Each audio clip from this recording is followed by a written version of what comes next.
우리 이제 다 같이 성경 말씀을 보시도록 하겠습니다. 성경 말씀은 로마서 1장 우리 16절에서 17절입니다.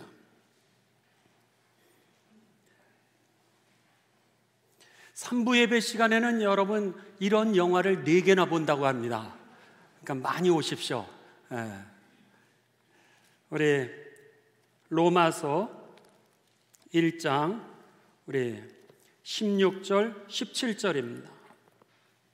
저하고 여러분 다 같이 한 목소리로 봉독하십니다. 내가 복음을 부끄러워하지 아니하노니 이 복음은 모든 믿는 자에게 구원을 주시는 하나님의 능력이 됨이라. 먼저는 유대인에게요 그리고 헬라인에게로다. 복음에는 하나님의 의가 나타나서 믿음으로 믿음에 이르게 하나니 기록된 바 오직 의인은 믿음으로 말미암아 살리라 함과 같으니라. 아멘. 오늘은 종교개혁 507주년 되는 기념주일입니다. 부패한 중세 카톨릭 교회와 그리고 중세 그 부패한 사회 속에서 1517년 10월 31일 독일의 아주 작고 조용한 마을이었던 비텐베르크 그 교회에 이제 마틴 루터가 복음으로 돌아갑시다, 성경으로 돌아갑시다, 그리고 은혜 위에 우리가 섭시다 라고 하는 그런 주제를 가지고서 95개 조항의 그 질문서를 그 교회의 문에 붙이게 됩니다. 이렇게 하면서 종교개혁이 시작이 되고 그리고 나서 개신교 우리 교회가 시작이 되면서 오늘 507년에 이르게 되었습니다. 한번 여러분 세계에 커다란 역사적인 영향을 주었던 우리 독일의 비텐베르크 그리고 이 루터 목사님이 그곳에서 복음을 우리들이 다시 회복하자고 하는 그런 95개 조항을 붙였던 그 질문서를 붙였던 교회의 모습을 잠깐 보시도록 하겠습니다. 한번 이 파워포인트를 열어주시겠습니다. 루터 목사님은 1483년에 이제 출생을 하고 1546년에 하나님의 부르심을 받았습니다. 그가 이제 비텐베르크라고 하는 지역에서 가르치면서 그곳에 이 종교개혁을 위한 복음의 그 물음들을 던졌던 그 도시는 저런 이 다리를 건너면 있는 조그마한 마을이었습니다. 그 당시 16세기의 그 사진입니다. 그랬던 마을이 이제 다음 화면입니다. 오늘날 이렇게 되었습니다. 지금 저기에 보이시는 그 2개의 높은 기둥이 있는 그 교회는 이 마틴 루터가 그곳에서 이 하나님의 말씀을 전하면서 복음으로 우리가 돌아갑시다라고 설교했던 그 교회이고, 지금 그 사진을 찍었던 교회는 바로 이 교회입니다. 이 교회는 비텐베르크 대학에 속해 있는 대학교회인데, 이곳에다가 이제 마틴 루터는 그 95개 조항이 되는 그 성서적인 질문서를 교회에 붙이게 됩니다. 교회의 문은 저렇게 생겼었습니다. 다음 화면입니다. 그랬는데 그 이 문에다가 붙였던 그런 95개 조항의 그 질문서를 평상시 우리들이 상식적으로 생각한다면 대문 밖에다가 붙여가지고 지나가는 사람들이 보게 했을 터인데, 감리교 신학대학의 역사학을 가르치는 이덕주 박사는 이제 그것을 연구하면서 이 95개 질문을 교회 안의 문에다가 붙였다라고 그렇게 이야기를 했습니다. 그 이유는 이 질문, 복음에 관한 질문이 다 라틴어로 써 있기 때문에 밖에 지나가는 사람들은 라틴어를 할 줄 모르는 사람이요, 라틴어를 읽을 줄도 모르는 사람이니까 결국 복음의 질문을 했던 이 95개의 질문은 교회 안에서 라틴어를 읽을 수 있는 사람들을 대상으로 이렇게 교회의 안쪽에 붙였을 것이라고 그렇게 얘기를 했습니다. 많은 이들로 하여금 호응을 얻고 있는 주장 중에 하나이고, 저도 또 그것에 대하여 이 가능성을 동의하고 있습니다. 여기에 보시면은 이렇게 비텐베르크 그 교회의 교회 안쪽에다가 이 자그마하고 그리고 조용한 그 동네에 붙였던 저 복음으로 돌아가자고 하는 운동이 세상을 뒤바꿔 놨던 겁니다. 그래서는 이 개혁 운동을 통하여서 천주교에서 지금의 개신교가 나오게 되었던 겁니다. 그러니까는 옛날에 그 초대교회 이후에 모든 교회를 공교회, 이렇게 해서 캐톨릭이라고 이렇게 불렀습니다. 그랬는데 교회가 부패하게 되고 그리고 사회가 부패하게 되면서 이 작은 마을에 있는 몇 명의 경건한 운동을 하는 사람들이 우리가 복음으로 돌아갑시다, 우리가 성경 말씀으로 돌아갑시다, 우리가 경건하게 살아갑시다, 우리가 오직 하나님의 은혜 위에 섭시다 라고 시작했던 이 자그마한 모임이 여러분 오늘의 개신교를 세우게 되었던 겁니다. 그래서는 당시에 그 구 캐톨릭이죠, 이 캐톨릭이라고 불렀던 당시의 보편적인 교회에 이 사람들이 저항을 했다 그래서 이 사람들을 프로테스탄트 이렇게 영어로는 부르게 되었고, 그리고 이것을 한자로 바꾸게 되면서 개신교 이렇게 부르게 됐습니다. 즉 새롭게 고치는 종교라고 하는 그런 뜻입니다. 옛것을 새롭게 고쳐서 바르게 세운 교회를 프로테스탄트 개신교라고 이렇게 부르기를 시작했던 겁니다. 여러분 그렇습니다. 우리가 507주년 종교개혁 기념주의를 맞이하면서 변화라고 하는 거, 새로움이라고 하는 거, 변혁이라고 하는 것은 대단히 큰 일을 통하여서 이루어지는 것이 아니라 오늘 경건한 사람들, 여러분 비록 몇 사람 안 된다 할지라도 복음으로 살아내기를 원하는 사람들, 하나님의 말씀 성경으로 돌아가기를 원하는 그 사람들, 그리고 은혜 위에 내 삶을 세우려고 하는 그 사람들을 통하여 하나님이 하나님의 뜻을 이루시는 것을 믿으시기를 주님의 이름으로 축원합니다. 우리는 늘 큰 것들을 생각합니다. 내가 그래서 뭘 할 수 있을까? 염려하지 마십시오. 나는 작지만 하나님은 크십니다. 할렐루야. 나는 실패할 수 있습니다. 그러나 하나님은 절대로 실패하지 않음을 믿으시기를 주님의 이름으로 축원합니다. 더 나아가서 오늘 그 변화라고 하는 것은 우리들이 늘 생각할 때 어떤 도구나 제도나 환경을 통하여서 어떤 큰 사람을 통하여서 이룰 것이라 이렇게 기대하는데, 종교개혁은 그렇게 이루어졌던 것이 아니라 나로부터 내가 변하면, 내가 복음으로 돌아오면, 내가 하나님의 말씀 위에 서면, 내가 하나님의 은혜 안에 서게 되면 나를 통하여 우리의 가정이 살아나게 되고, 그리고 만나는 사람들이 변화가 되고, 우리가 일하는 직장이 변화가 되고, 우리가 서 있는 이 민족이 그리고 땅끝까지 이르러 하나님의 나라가 증거되는 역사가 일어나게 될 것을 여러분 또한 믿으시기를 주님의 이름으로 축원합니다. 우리는 늘 다른 사람 얘기를 합니다. 우리는 늘 제도 얘기를 하고 늘 환경 얘기를 하는데 507년 전에 종교개혁의 운동은 나로부터 내가 오늘 복음으로 돌아가자고 했을 때, 우리가 하나님의 말씀대로 살아가자고 몸부림을 치는 것을 통하여서 종교개혁이 이루어졌다라고 하는 겁니다. 여러분, 종교개혁은요 2가지 질문을 하였습니다. 95개 조항으로 이제 성경에 이렇게 되어 있는데 오늘 우리들이 이렇게 살아야 되지 않겠습니까? 라고 95개 조항으로 물어봤지만은 사실은 이 95개의 질문이 딱 2가지의 질문으로 요약될 수 있다라고 하는 겁니다.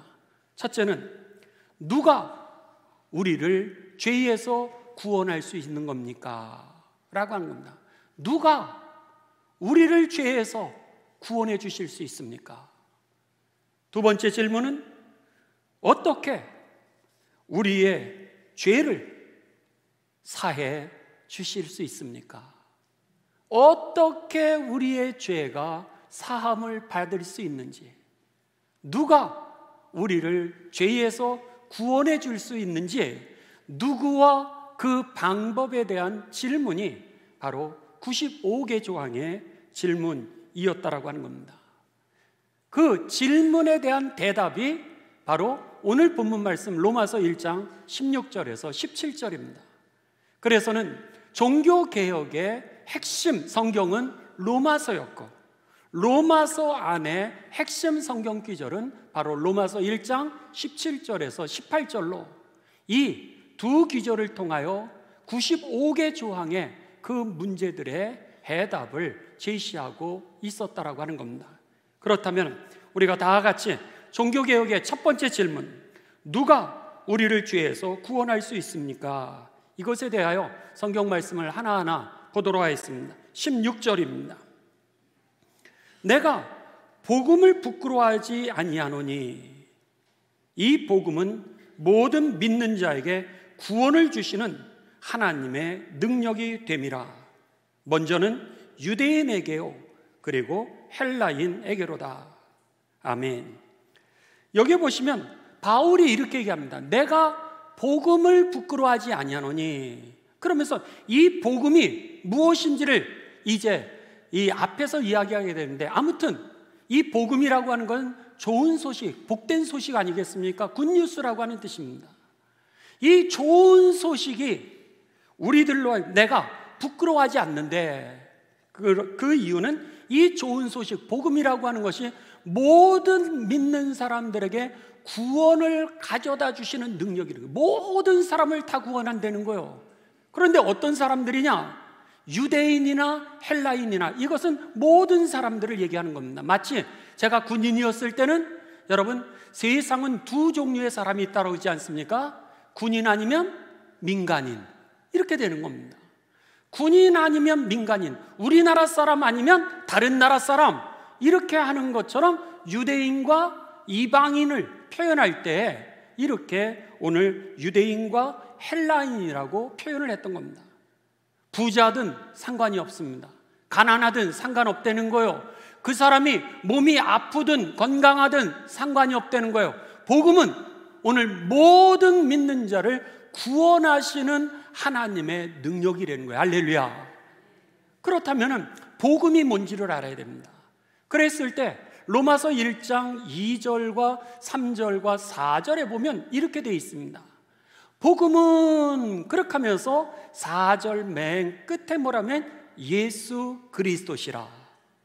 그러니까는 예수 그리스도가 기쁜 소식인 것을 내가 부끄러워하지 아니하노니, 즉 내가 예수 그리스도가 기쁨이라고 하는 것을 내가 자랑합니다, 그런 얘기입니다. 예수님을 내가 자랑합니다. 그 이유는 오늘 그 예수님을 통하여 구원을 하시는 하나님의 능력이 내게 임하기 때문이라는 거죠. 그렇습니다. 첫 번째 질문, 누가 우리를 죄에서 구원할 수 있습니까?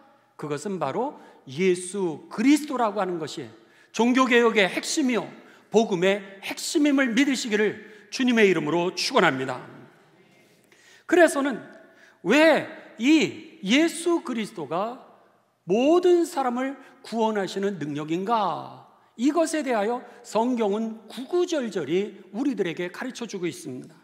예를 들면 누가복음 2장 28절에서 30절에 보면 시므온이라고 하는 노인네가 나오게 됩니다.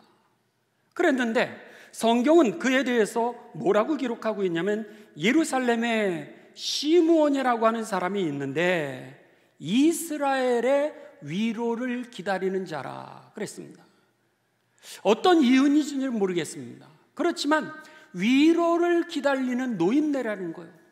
그러면 위로를 기다린다라고 하는 것은 그의 형편에 뭔가 한이 있다라고 하는 거 아니겠습니까? 어떤 상처가 있을 수도 있고요, 어떤 억울함이 있을 수도 있고, 그에게 눈물이 있는 그런 삶일 수도 있을 겁니다. 그러면서 내가 이대로는 죽을 수 없다라고 하는 그런 분노를 가지고 있는 사람일 수도 있는, 그래서 성경은 뭐라 그러면 이스라엘의 위로를 기다리고 있는 그런 삶이었다는 거예요. 그런데 예수님의 아버지 어머니가 이제 정결 예식을 위하여 그 어린 아기를 데리고서 성전에 오게 됩니다. 그랬는데 그날 이 시므온이 성전에 나가 있었는데 딱 보니까 어느 엄마 아빠가 아기를 데리고 오거든요. 그랬는데 그러면서 아이고 예뻐라 그렇게 하고 아마 안을 수도 있었을 겁니다. 마치 오늘 남궁진 집사님 가정에 우리 소리가 태어났어요. 그리고 교회를 왔다고 생각을 해보십시오. 제가 아이고 마 그러면서 너무 예쁘네요 그렇게 하고는 그 아기를 안을지 않겠습니까? 시므온이라고 하는 나이든 이 노인도 그랬던 거예요. 근데 그 아이를 안는데 성경에 보면 그가 이렇게 이야기를 합니다. 누가복음 2장 28절에서 32절에 보면 시므온이 아이를 안고 하나님을 찬송하여 이르되 주님 이제는 말씀하신 대로 종을 평안히 놓아 주시는도다. 무슨 얘기죠? 주님 이제는 죽어도 여한이 없습니다. 그의 한이 어느 누구도 일생 동안 풀어지지 못했던 그의 상처 속에서, 그리고 해결되지 않는 분노와 그리고 그 환경 속에서 예수님을 안는 그 순간에 그가 자유하고 해방하였다라고 하는 겁니다. 바로 예수님이 누구든지 모든 사람을 구원하시는 하나님의 능력이시기에 내가 이 예수님은 전하는 것을 부끄러워하지 아니하고 오히려 자랑합니다. 할렐루야. 이렇게 바울이 고백하고 있는 겁니다. 성경은 이런 하나님의 사건들로 가득 차 있습니다. 예를 들면 누가복음 4장 31절에서 36절에 보면 예수님께 귀신 들린 자가 나오게 됩니다. 그래서는 막 예수님이 오시니까 소리를 지르는 거예요. 당신이 나하고 무슨 상관이 있기에 이곳에 오셨다는 거예요. 사람들은 무슨 얘기인지도 몰랐을 겁니다. 아니 그냥 예수님이 오시니까 보통 사람 중에 한 명이 왔다라고 생각할 텐데 이 귀신 들린 사람은 귀신같이 하는 거예요. 그래가지고는 아니 당신이 나하고 무슨 상관이 있기에 나에게 왔습니까?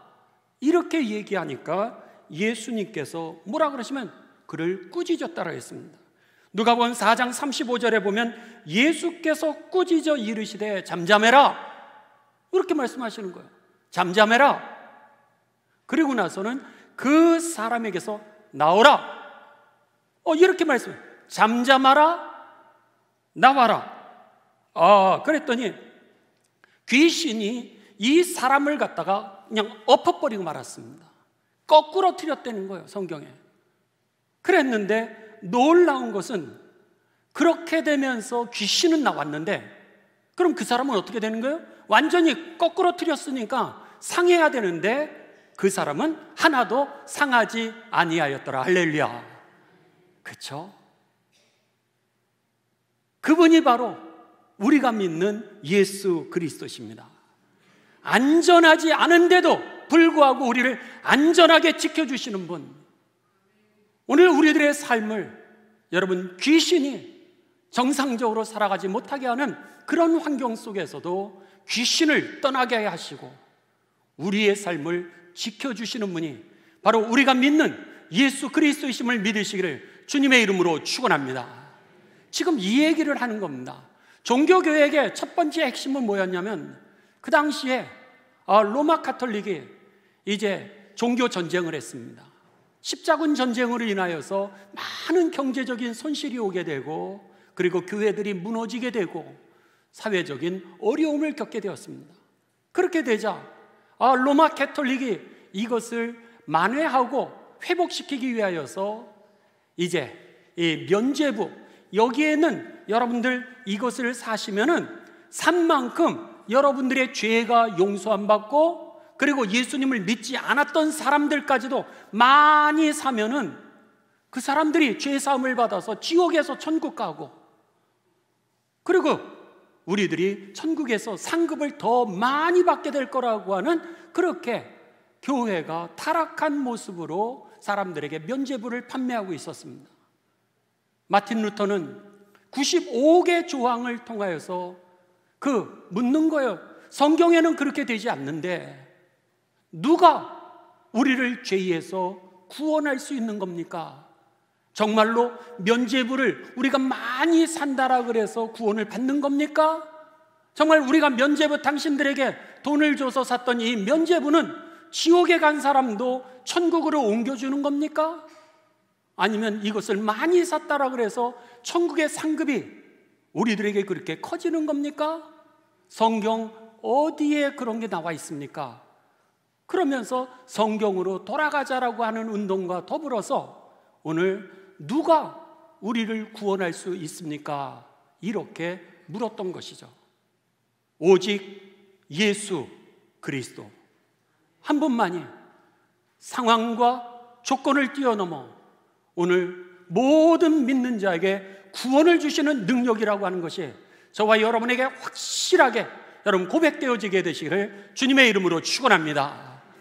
바로 만화 영화가 그 내용 아니겠습니까? 오늘 우리들이 딱 봐도 그냥 3분인데 어떻게 이렇게 열심히 보세요?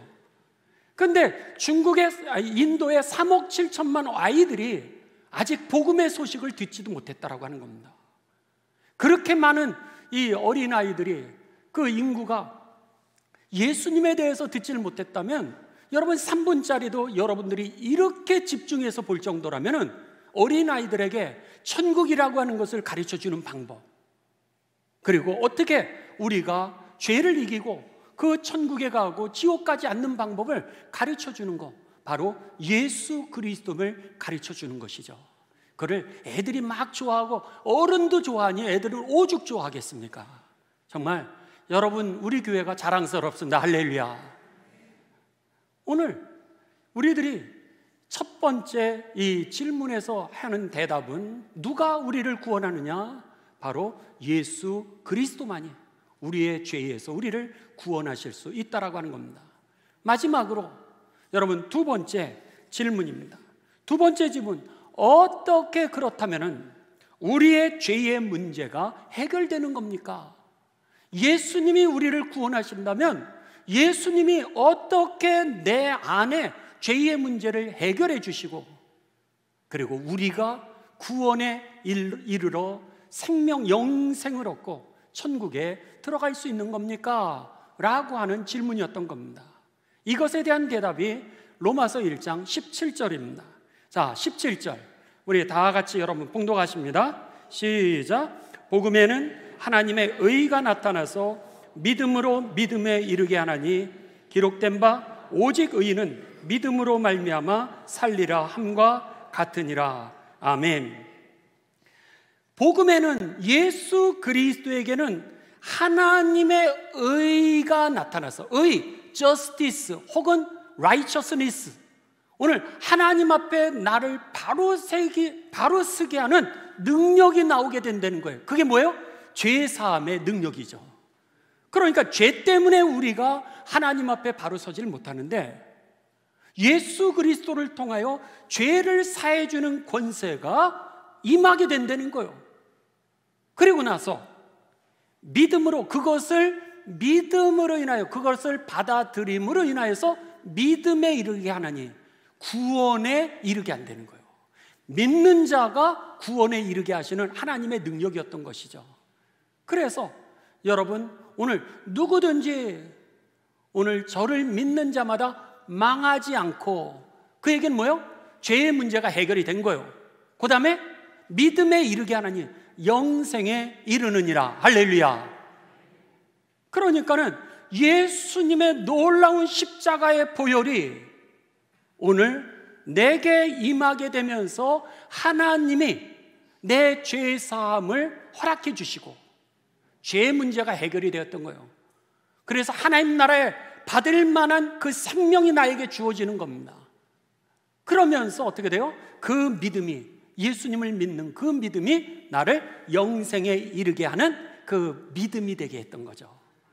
그러기에 오늘 내가 복음을 부끄러워하지 아니하노니 이 복음은 모든 믿는 자에게 구원을 주시는 하나님의 능력이 됨이라. 그러면서 오늘 이 말씀을 했던 거죠. 그 이유는 복음에 예수 그리스도를 통하여 죄사함의 권세가 임하게 되면서 이것을 받아들이는 사람마다 영생에 이르게 하는 능력이 주어지니까. 그러니까 오늘 복음, 바로 예수 그리스도만이 우리의 죄의 문제를 해결해 구원해 주시는 분이라고 이렇게 선언했던 겁니다. 여러분, 말씀을 마무리를 합니다. 꼭 기억하시기 바랍니다. 상황과 조건이 우리를 변화시킬 수 없습니다. 다른 사람이 아내가 변하면 내가 변한다? 천만에요. 자녀가 변하면 내가 변한다? 천만에요. 여러분이 변화되면 아내가 살아나고 자녀들이 살아나고 남편이 살아나고 가문이 일어나게 될 것을 믿으시기를 주님의 이름으로 축원합니다. 이게 종교개혁의 핵심 내용이고, 그럼 내가 어떻게 변화될 수 있는가? 그것은 예수 그리스도 복음으로 돌아가는 겁니다. 내가 복음 위에 바로 쓴다면, 내가 하나님의 말씀대로 내가 살아가려고 애를 쓴다면, 그리고 내 공로를 내세우는 것이 아니라 하나님의 은혜 위에 나를 세울 때, 여러분, 역사를 변화시키셨던 하나님의 능력이 여러분의 가정을 변화시키고, 여러분의 직장을 변화시키고, 인간관계를 변화시키고, 정말 노인으로서 이대로는 죽을 수 없는데 한 많은 인생을 자유하게 하고 해방시켜 여러분 이제는 여한이 없는 그런 복된 생애로 인도하실 것을 믿으시기를 주님의 이름으로 축원합니다. 그래서 이 종교개혁을 통하여서요, 여러분, 놀라운 일들이 일어나게 됩니다. 그것은 뭐냐면 지금의 개신교가 탄생하게 되었던 거죠. 두 번째는 로마 캐톨릭 안에 갱신이 일어나게 됩니다. 그래서는 로마 캐톨릭은 이제 예수의, 여러분들이 잘 아시는 예수의 혹은 프란치스코의 같은 경건주의 운동이 이 캐톨릭 안에서 일어나게 됩니다. 그뿐만이 아니라 종교와 정치가 분리가 되게 됩니다. 옛날에는 교황이 이제 정치를 다스렸습니다. 그래서 교황의 마음에 들지 않으면 다른 사람을 갖다가 화형으로 이제 이단으로 정죄해서 불로써 그를 태워 죽이기도 했던 것이 바로 종교가 정치를 다스리고 있었던 중세였습니다. 그런데 이 종교개혁을 통하여서 종교와 정치가 분리가 되고, 그리고 경제가 분리가 되게 됩니다. 뿐만 아니라 이 종교개혁을 통하여 여러분, 우리들이 지금 국민학교 교육을 하시는 것, 초등학교 교육을 하시는 것처럼 중등교육을 하고 대학교, 고등교육을 하는 것처럼 중고등학교, 대학교, 보통교육이 이때부터 시작이 되고 대학이 설립되게 됩니다. 왜냐? 사람들이 성경을 읽어내질 못하니까 그들이 다른 사람이 하는 소리에 따라가다 보니까 종교가 부패했던 거예요. 내 언어로 성경을 읽을 수 있게 하는 운동이 바로 종교개혁이었던 겁니다. 독일 사람은 독일어로 성경을 읽을 수 있게, 평민의 언어로, 프랑스 사람들은 프랑스 언어로, 미국 사람은 미국의 언어로, 조선 사람은 조선의 언어로 우리가 그것을 갖다가 번역을 하게 되면서 저와 여러분에게 복음이 전해질 수 있었던 것이죠. 그러니까 우리가 복음으로 나아갈 수 있는 길을 열었을 뿐만 아니라 모든 사람이 교육을 받을 수 있도록 보통 교육 제도가 체계화되고 제도화됐던 것이 바로 이 종교개혁으로 일어나게 된 열매였다라고 하는 겁니다. 그러다 보니까 종교개혁에서 성경을 번역하다 보니까 인쇄술이 발달을 하는 겁니다. 책을 만들어야 되니까 대학이 생겨야 되고 학생들에게 교육을 해야 되다 보니까는 책이 생기게 되다 보니까 과학 문명, 그리고 인쇄술이 점점 발달하게 되면서 오늘에 이르게 되었던 것이죠. 그뿐입니까? 여러분, 그 종교개혁을 통하여서 막스 베버의 자본주의 윤리가 나오게 됩니다.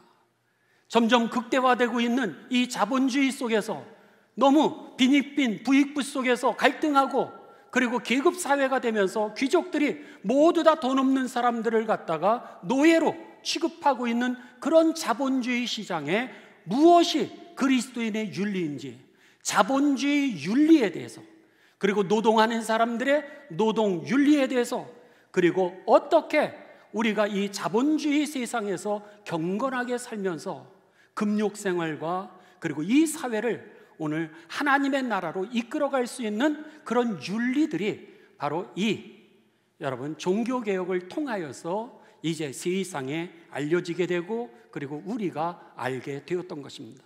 그래서 윤리, 그리스도인의 윤리, 자본주의의 윤리, 그리고 노동의 윤리라고 하는 것을 사람들을 가르치기를 시작했던 거죠. 그전에는요, 인권이 어디 있습니까? 여러분 다 노예죠. 여러분 우리가 양반으로 태어나지 않으면 다 노예 아니겠습니까? 지금의 인도의 카스트 제도가 너는 원래 노예로 천한 사람으로 태어났으니까 너는 인생 그렇게 살아가야 하는 거야, 당연한 거야, 이렇게 만드는 것이 자본주의라고 하는 겁니다. 그랬는데 그들에게 인권을 되찾고 그리고 가난해도 당당하게 살 수 있는 그 권리를 되찾게 했던 것이 바로 종교개혁이었고 바로 프로테스탄트 개신교였다라고 하는 겁니다. 개신교가 중요한 것이 아니라 복음이 그렇게 했던 것이죠.